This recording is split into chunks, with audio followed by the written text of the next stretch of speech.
My wife has a brother, older brother. You know, families, it can be a little funky. You know, he's an older brother that's obsessed with racism, but says the most racist stuff. You know, like, I hang out with him all the time in the neighborhood, you know? And there's a Chinese spot I go to. And I was with him one day, I'm like, I'm just gonna run there. He's like, you don't wanna get Chinese food. What it is, the chicken is not chicken. What they do, they get the cats from the Puerto Ricans. The Puerto Ricans kidnap the cats, put them back in the car. That's why the salsa music's so loud to drown out the meowing. You understand? Read the final call, have a bean pie. So this is his mindset, right? So we had a party, right? And we invited our friends, all shape, size, and color. Everybody came, and he kept going around the party and offending everybody with these conversations. Trap one of my white friends. See, white people came from the ice. That's why they don't feel cold. Wear shorts in October. Read the final call. He's got one of my gay friends in the corner. See, the gay agenda is trying to infiltrate the butt. That's what y'all do. You know, it's in everything. It's subversive. Even in the old cartoons, Roadrunner was gay. That's why the coyote chasing him all over the place. Roadrunner made the disrespectful comment, nice hairy balls will make you howl to move. But they censor that shit. That's why all you hear is beep, beep. See, that's how that works. You know, he's got one of my Asian friends in the corner. See, your eyes all squinty. It's not genetic, it's denial. Because you look down, see the little dick. Oh, no. Read the final call. So he's offended everybody at this party. Everybody's offended, right? I'm like, you know, this is my brother-in-law, you know, whatever. So he's very paranoid. He's very paranoid too, right? So the next day he calls me. He's like, look, I had a nice time at the soiree, made some friends.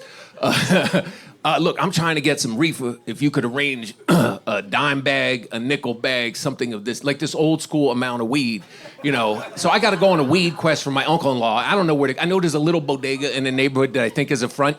Because there's no merchandise, you had a constant stream of customers. You know, there's like an old-ass can of Goya beans in a window box of cornflakes, still has Bruce Jenner with a javelin on it, you know. You walk inside, there's a picture of Menudo on the wall with the eyes cut out, you know, police, you know, have cockfights in the back with the chickens, not like, I want, whatever. So I go in there, I buy this thing, it comes in a clear plastic tube. I got a picture of a guy in a wheelchair on it, and it's called the Crippler, right? I'm like, and I asked the guy, I'm like, is this really strong? The guy's like, just roll. I'm like, okay, roll.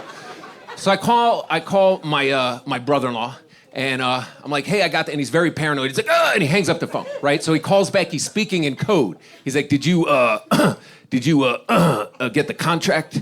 I'm like, the what? The contract. Did you get the contract? I'm like, the contract. Yes, I got the contract. How many pages was the contract? I was like, 50 pages.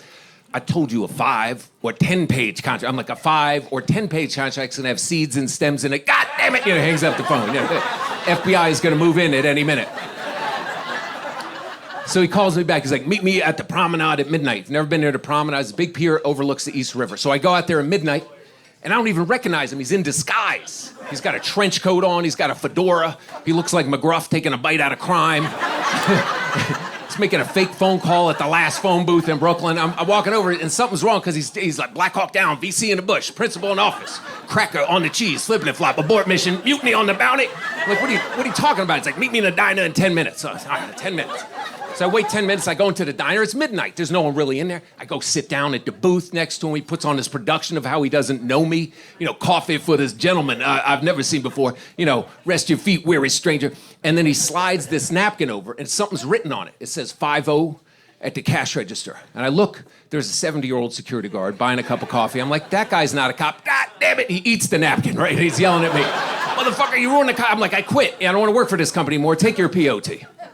So I leave, right? So apparently this stuff was very strong, you know, much stronger than whatever he was used to. Because like 2 days later, I get this call, and it's the code again. He's like,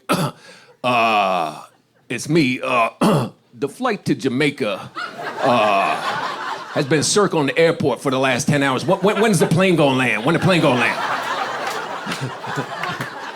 I'm like, what? There was a jalapeno in the cannoli. You understand? I'm like, what? The train went express. Now I'm in the Bronx. Everybody's speaking Spanish. You understand?